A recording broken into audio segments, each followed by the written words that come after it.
if it doesn't directly affect you or somebody that you care about, then it slips your mind. It's just something I think people need to do the opposite of take for granted. Like, be thankful that you don't need to use a handicap stall, and maybe if there are multiple choices, don't make that choice. Thanks for joining us on Louisiana's Playground Podcast, your roadmap to all things Lake Charles, Louisiana. I'm Brady Raynard. And I'm Jillian Quarter. We're excited to bring you another episode. Of course, we've got the authentic stories and experiences of Southwest Louisiana. We've got all the tools that you need to build your own personal Lake Charles itinerary. In our Terrell Owens era, number 81. Huh? A little throwback. Good reference there. Yeah. Thanks. Episode 81, we're talking accessibility in Southwest Louisiana, especially through the eyes of like outdoor accessibility activities, things that everyone can enjoy, but making sure that we allow everyone to enjoy it because we're being inclusive in the way that we are thinking about enjoying those activities. Thinking beyond just yourself and really inclusivity. A big project here in Lake Charles and Southwest Louisiana. Sure. A lot to think about there and a really great conversation coming up. Yeah, with Kailey Newcity. So stick by for that one. And before we get to there, you know what time it is. It's on the eats.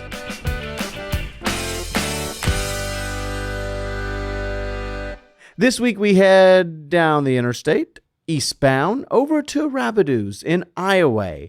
This has really been a staple of Southwest Louisiana. The building's been there since 1977 and has been Rabideaux all that time. The current owner took over in 1992, changed some things up, added the building, did some things differently. So most of the people that know Rabideaux as it is now has been since 1992. I mean, they do deer processing. They do daily lunch plates, 7 days a week, breakfast through dinner. They have boudin, smoked and regular. They fried boudin balls. They've got po' boys and burgers, baked potatoes, Wednesday barbecues, for example.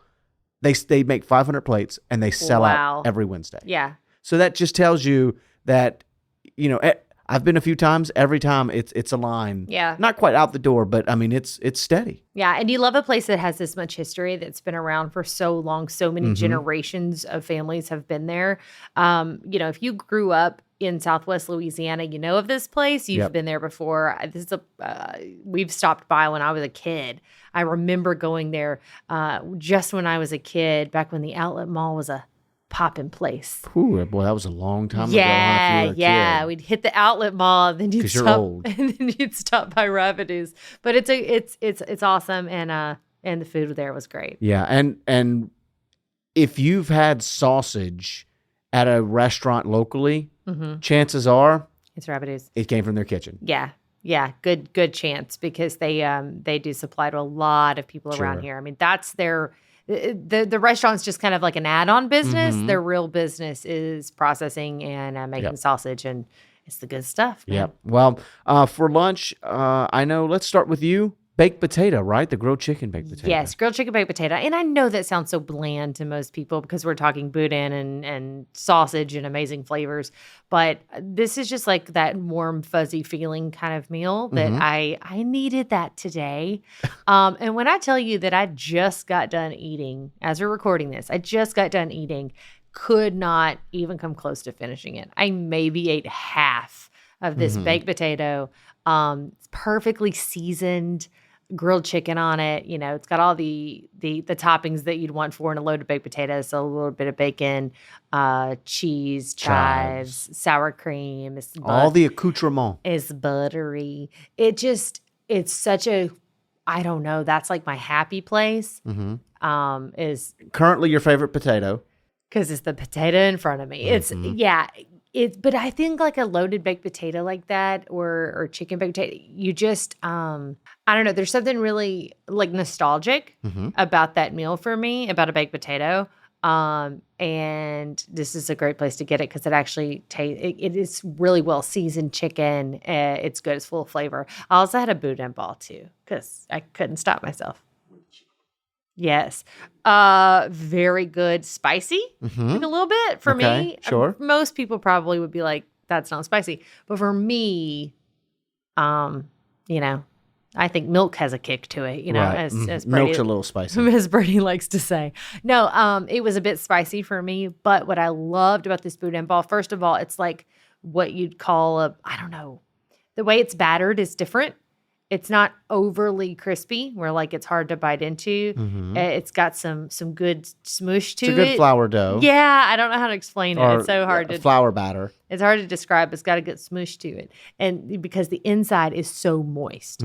Sometimes you get a boudin ball and the inside is pretty dry. The mixture inside there of rice and meat is just a little dried out. This is not. It is absolutely delicious, and I think this is a really good depiction of what their boudin tastes like as well, obviously. And so it's the way to go. It's super moist, it's full of flavor, packs a punch. Speaking of the boudin, I mean, if you want to hear more about the way they make it and a lot of this stuff, we talked to, on episode 48 of our podcast, we talked to Glenn Daigle, the owner of Rabideaux, and he kind of really goes in depth about what they do and the way that boudin is made here in Southwest Louisiana, and the reason why they're such a beloved staple here in the area. Yeah. And look, the thing that I love about food, I know we talk about it here and there. The thing that I love about food. Yes. Is the properties of it, that it's more than just sustenance, Jill. It's more than sustenance. There's memories. There's emotion. Those things create, like, there's nostalgia. You remember, like you said, the baked potato feels like home. I had jambalaya and it feels like home. Yeah. I get a bowl of gumbo and it feels like home. I think it's comforting. It's like a warm blanket. I mean, and food can do that like few things can. Yeah. Right? Food and people. Those are the two things. Smells kind of get thrown in there too, right? It brings those you back senses. to And maybe it's just your senses. Maybe all of your senses to have a way of really connecting with your mind, heart, and soul. Yeah. And jambalaya does that for me, and that's what their special was today that we went, and it was really good. I mean, really good jambalaya. It was on the drier side versus, there's multiple ways to do it. There's sticky jambalaya. There's more of a kind of a wet jambalaya, and then you have a drier jambalaya. They're all good. They're all beautiful. All jambalaya is beautiful. All jambalayas are beautiful. Theirs is more drier because it's meatier. It's a pork jambalaya, plenty of sausage in it, and so overall, it's very, very good. Obviously, it's salty because that's what you're looking for in a jambalaya. It's all that meaty rice. It just tastes like home. I mean, I had that note there because it does. Very, very good. I had macaroni and cheese on the side. Duh, you can't miss with that, right? And there was cornbread as well. Just very, very good. Homemade mac and cheese. It was all just awesome. And it's a great lunch plate and really a key piece of Southwest Louisiana. Yep. You don't get a jambalaya plate anywhere, right? No. I mean, here in Southwest Louisiana, you can get it a lot of places. But once you leave here, you can't really do it anymore. Yeah, and this is just one of those things that this place, go by Rabideaux, it's a true taste of Southwest Louisiana. It's a taste of home. Sure. It brings you back, just like Brady said, back to those good memories. And last thing with it, like a lot of gas station cuisine, they're not a gas station, they're a convenience store, but gas station cuisine here in Louisiana is so famous because it is kind of its own food, right? Like you've got the meat pies, you've got sometimes the fried egg rolls, you've got stuff like you'll see boudin balls and boudin, all those things that you'll get at the convenience stores, and they have that as well in addition to things like the potatoes and burgers on their meals. Yep. So you can get, like I've had their fried chicken wings. They're awesome. You've had their boudin balls, their fried catfish, I've heard, phenomenal. Yeah. So you can even kind of pick and choose from that area as well. Yeah, when people say convenience store food, that means something different here. It's a delicacy. It really does mean something different for sure. But Yep. no, Rabideaux is great, and got to go try it. Pretty convenient too, right off the interstate. You don't want to miss it. From a great meal to a great guest, we welcome on Kailey Newcity. She is an ambassador for FARA and a board member for Families for Inclusion, a local nonprofit that aims to aid people with disabilities. I'll let her elaborate more in a minute as we get into it all, but at age 23, she was diagnosed with Friedreich's ataxia, a neurodegenerative disorder that affects the nervous system and causes loss of coordination and movement. But as you'll hear from our conversation today, she doesn't let it deter her from living life, advocating for all disabilities, and learning new ways to continue doing what brings her joy. Welcome to the show, Kailey. Hello, thank you for having me. Kailey, before we get started with our conversation, we like to open up with some rapid fire questions with all of our guests. Are you ready? I am ready. Okay. So first up is crawfish or gumbo? Crawfish. Ooh, Easy. she said it so fast. Easy. And she's not a native, so No. so she's had to learn both. Yeah. What is it about crawfish? It's weird. I like gumbo, but I like the juice, potato salad, and a hard-boiled egg, and that's it. I don't like unidentified meat. Unidentified meat. It's chicken.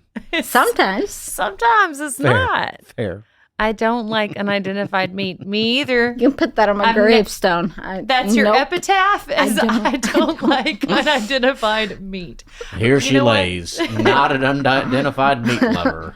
That's amazing. Okay, this next one, hopefully you can answer just as quickly. Poolside or beachside? Pool. Pool. Okay. Pools are more accessible. Beachside sand, Not as easy. not wheelchair friendly. Not very. Yeah. Okay. And concert or comedy show? I guess it depends on my mood. I am a comedy show, so I don't really need to go see one. You've had me laughing since we started talking today. It's true, so she has been. I can't stop giggling. That's my thing. Okay, let's get to the topic at hand, though. Yeah. And a very important topic, and we're talking making Southwest Louisiana more accessible. And within that as well, wanting to identify great, accessible outdoor activities for obviously anyone, but especially through the lens of those with disabilities. Can you start by telling us your work with Families for Inclusion and ultimately kind of the core mission where you do obviously most of your your advocating there? Yes, so I've been with Families for Inclusion for 2 years. So our core mission is to make Southwest Louisiana more inclusive and accessible for all abilities. Our main areas of focus are inclusive play, inclusive education, and inclusive communities. It's really cool because it was started by 2 local moms who have babies with special needs.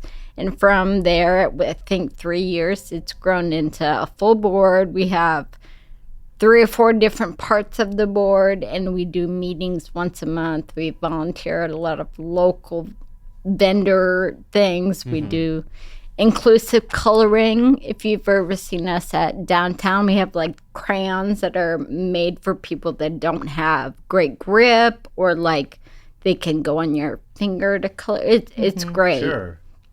So there's a lot of great things about Families. I'm very proud to be part of them. And obviously the spectrum of those that kind of fall in is a very broad brushstroke, just to continue with the art theme there.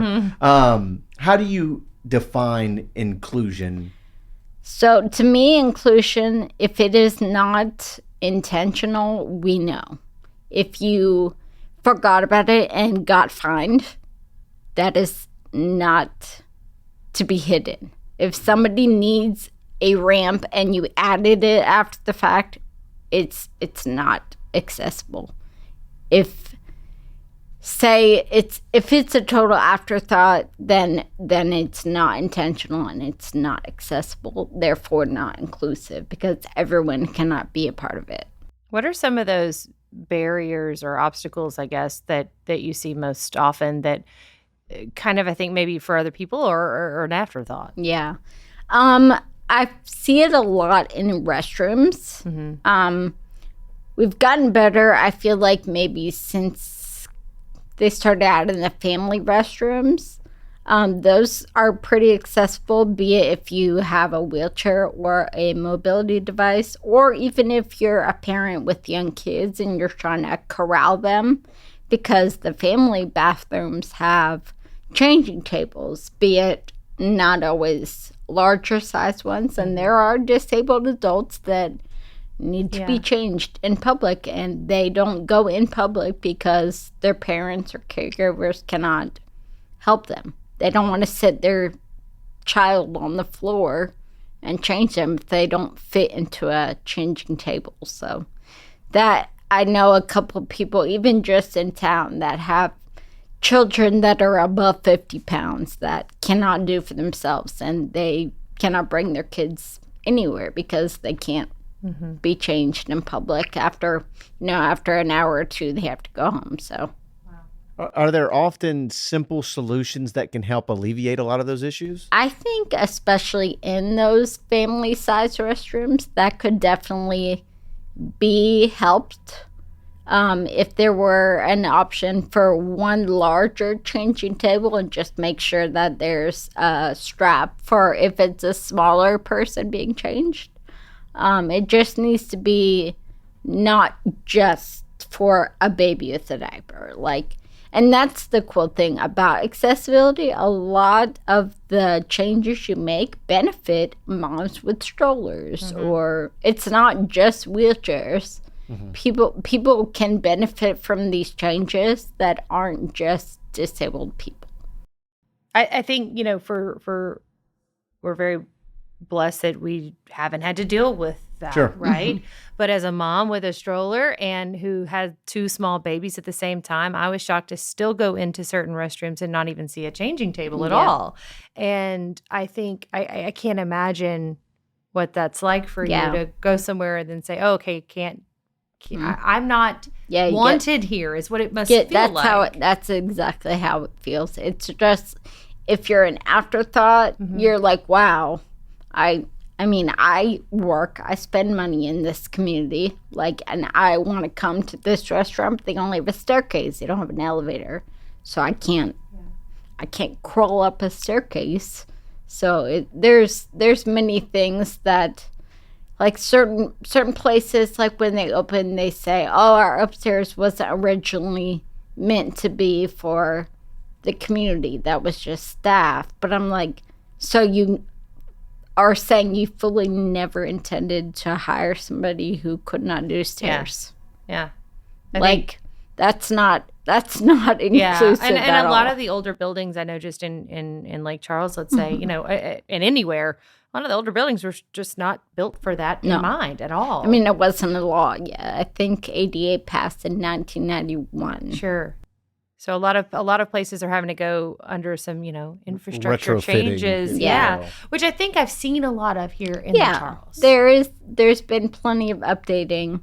We saw work we can do for sure. And so obviously we see the results of those things, but when it comes to advocating for it, why was that important for you?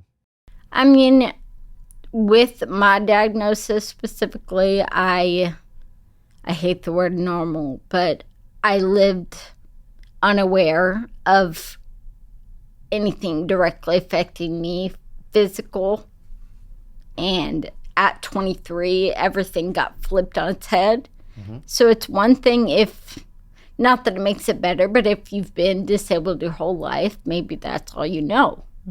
But if one day you're disabled, and that could happen to anyone, you go from going out, going fishing, going hunting, and then all of a sudden you can't do any of that. Nothing is catering to anyone of a disabled, physically disabled, then that just flips you on your head.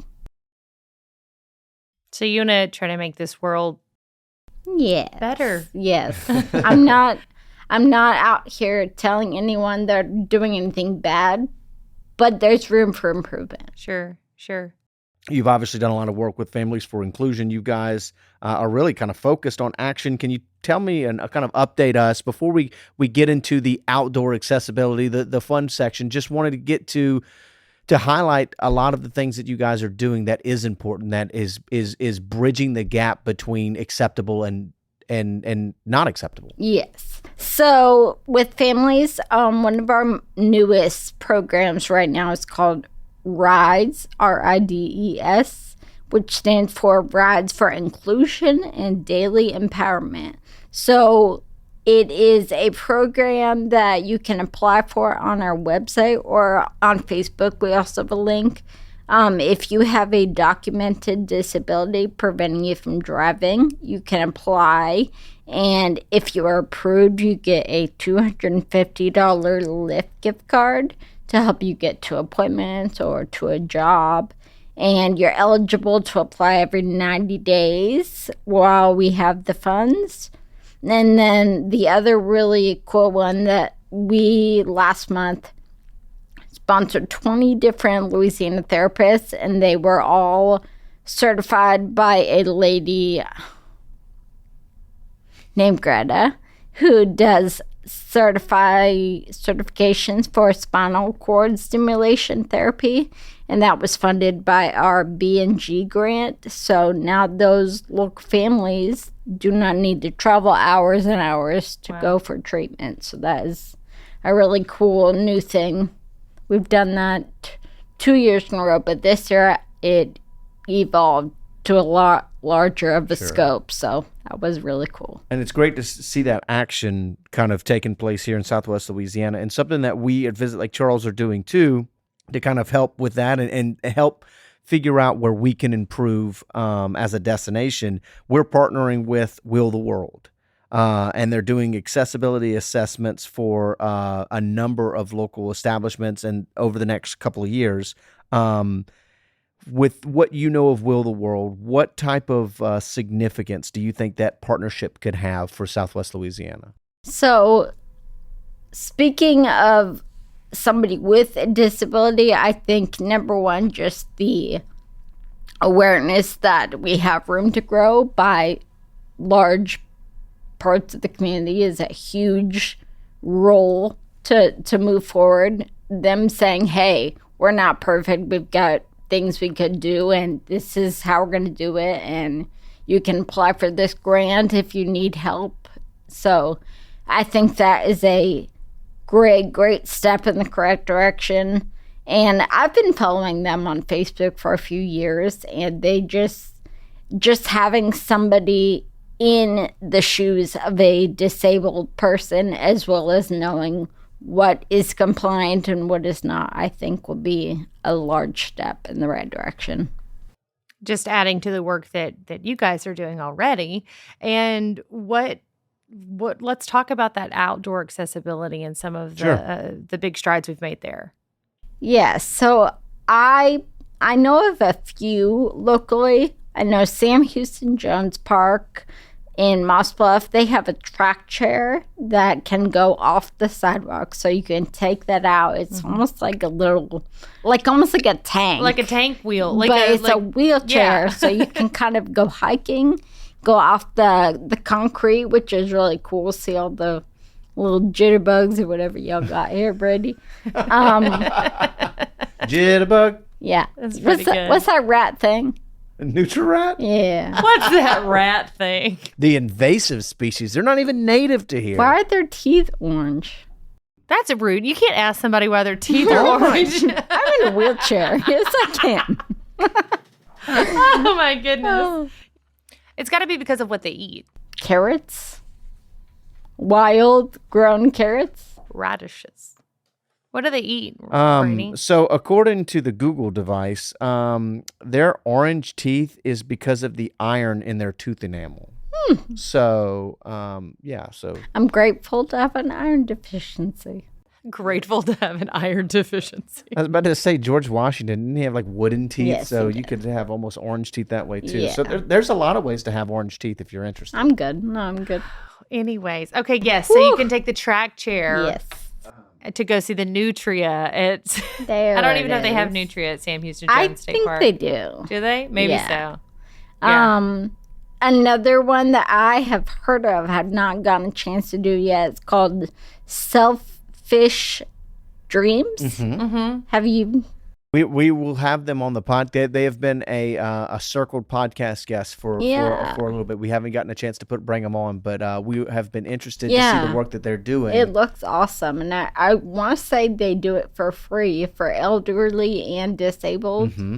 And they did in Imperial Point, the villages, the elderly, they took them out. So I was like, I know plenty of people that, you know, like I've said, I've circled back to say you're not disabled, and then one day you are, and you can just roll your chair right up to this boat, and they take you out. I think it's great. So yeah, because that's like you said, that's an experience that you kind of have to forego for most people when that happens, and so being able to still give you that piece of just nostalgia. Just being on the water, I and think being is on the water, yeah. absolutely. And speaking of that, have you gotten a chance to really explore the Creole Nature Trail?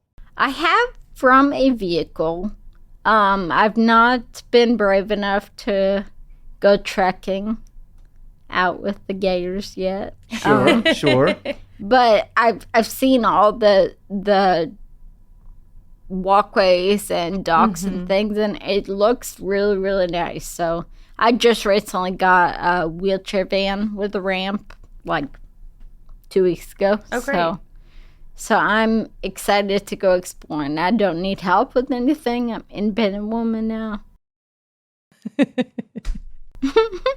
Independent woman don't need no man. Yeah. I want a man, but I don't need him. I don't need him. And you let him know all the time. I do. You know I do. But you had mentioned, the boardwalks that they have, the viewing platforms, a lot of really accessible spots for people to go and see the nature and really kind of take it in because, back before we had children, we oftentimes drove down to and would just kind of make the loop and Sure. It's such a weird, comforting connection that you get. And I say weird, it's not that weird. It's what humans have always done. Well, it's very Louisiana. But you get such a connection to it, and just seeing an alligator kind of brings a weird joy to you, and it's awesome. Well, it's nice to feel like a kid again, and part of that is like reliving childhood, Well, and it's like Fair. in the wild too. Like it's different than going to a zoo. Like they have to be there at the zoo. You're kind of the zoo. These in that alligators regard. just want to be Yeah, here. they're having a good time, and I'm here for it. It's a different vibe completely. What about locally around the lakefront, nearby parks? Those that you guys have highlighted that are really accessible and really enjoyable. So I have not got to go next door to the Crying Eagle, but I have talked to Miss Fran. She said, "I've got an elevator for you." I'm like, yes. So I'm excited. It is very nice. It looks gorgeous. So I'm really excited to do that. I know that a lot of the parents involved with families, they're pretty close with Children's Museum, and they have a lot of exhibits that just everyone can feel like a kid no matter your abilities. So I think that is great. I was telling you, Brady, that I was at this weekend. I volunteered, and we did an event downtown, like on the lakefront. Man, the parking out there, it's like every 5 or 6 non-handicap in the front row, and then like 3 or 4 handicap is with the hash. Oh, it's chef's kiss. Chef's kiss to the parking lot. Oh, it's a great parking lot, and everything is paved and safe, wide sidewalks. It's nice. And that's something that's easy to take for granted, I'm sure. Yeah, I mean, 10 years ago, I didn't care if a sidewalk had a crack in it. Like, right. Now I flip out of my chair and crack my head on the ground, so. Got to watch out for these things. It'll be 2 cracks. I don't want anyone to have to see that, but. But yeah, I think it's highlighting though that that we and I say this me, I don't think about things in that way. Nope. And even though it's unintentional, that I'm not intentionally trying to leave someone out, I don't think about these things. I don't think that many people do, and it's not because they don't care. It's just if it doesn't directly affect you or somebody that you care about, then it slips your mind. So it's just something I think people need to do the opposite of take for granted. Like, be thankful that you don't need to use a handicap stall, and maybe if there are multiple choices, don't make that choice. Yeah. It's pretty simple. I'm not the kind of person that's gonna hate on somebody with a child that uses the stall. I don't care. But get out, Yeah. And too often I go places and it's employees just hanging on in the handicap stall on their phones, like. Yeah. And it's like, you don't want to become an angry disabled person, but it's like, I found myself knocking on the door like, hi, I'm in a wheelchair. I need that stall. Yeah. That's the only This stall. is my option. Thank you. I have one option, and you are on your phone. Yeah. So it's hard to not let it rub you the wrong way and still remain a positive. Like, I want to be a voice that's not negative. Yeah. I want to highlight the good and bad. Yeah. I think one thing I have noticed, we've lived here for 10 years, and I think I've seen this change just since our kids have been born in the last 4 years or so.